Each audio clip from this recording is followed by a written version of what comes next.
మార్చి 31, 2025 వరకు ఎవరైనా సరే మొదటి గ్యాస్ సిలిండర్ బుక్ చేసుకోవచ్చు. అంటే అధ్యక్ష మంత్రి గారు చెప్పిన ప్రకారం ఇది నా కవిత్వం కాదు, నా తాలూకా అభిప్రాయం కాదు అధ్యక్ష. మంత్రి గారు సభకి ఇచ్చిన సమాచారం ప్రకారము మార్చి 31 వరకు ఒక సిలిండర్ ఎవరు బుక్ చేసుకున్నా సరే ప్రభుత్వం ఇవ్వడం జరుగుతుంది. వచ్చే నెల 25 ఏప్రిల్ నెల నుంచి ఈ పథకం ఫుల్ఫెడ్గా అమలు జరుగుతుంది అనేది మీ తాలూకు ఉద్దేశం.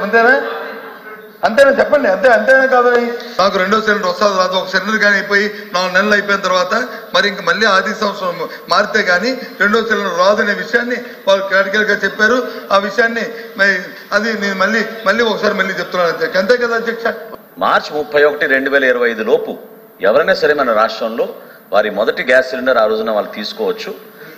సెకండ్ ఫేజ్లో అంటే April 1 రాబోయే ఆర్థిక సంవత్సరం నుంచి